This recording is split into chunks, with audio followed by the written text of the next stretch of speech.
আগরতলার চন্দ্রপুর মাছবাজার এলাকায় বিকাশ চন্দ্র দত্তের মুদির দোকানে অগ্নিকাণ্ডের ঘটনায় চাঞ্চল্য ছড়িয়েছে। আচমকা দোকান থেকে আগুনের ধোঁয়া ও শিখা বের হতে দেখা যায় বলে জানা গেছে। খবর পেয়ে দ্রুত ঘটনাস্থলে পৌঁছায় আগরতলা ফায়ার সার্ভিসের কর্মীরা।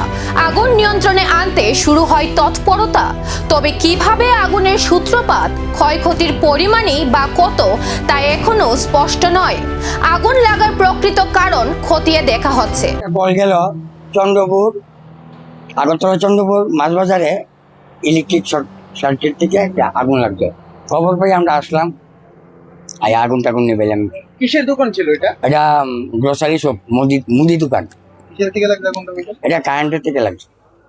এনার সঙ্গে একটা ট্রান্সফরমার ছিল, এটা ব্রাশ মারছে। ব্রাশ মারার এই 5 মিনিট পরে আর বদলুক মনে হয় এনার ভিতরে ছিল, ওই ফ্রিজ ছিল, সুইচ বন্ধ করে রাখেছে না ইলেকট্রিকের, ওইটার থেকে ব্রাশ মারি আগুনটা লাগছে। ক্ষয়ক্ষতি কিরকম? এটা কালকে বোঝা যাবে। আনুমানিক কেমন হয়েছে মালিক তো এখনো সঠিকভাবে বলতে পারছে না, কালকে হিসাব করে বলা যাবে আর কি। মালিকের নাম হইল বিকাশ চন্দ্র দত্ত। আগুনের সূত্র কোথায়, ক্ষয়ক্ষতি কতটা, তদন্তের পরই মিলবে পুরো উত্তর।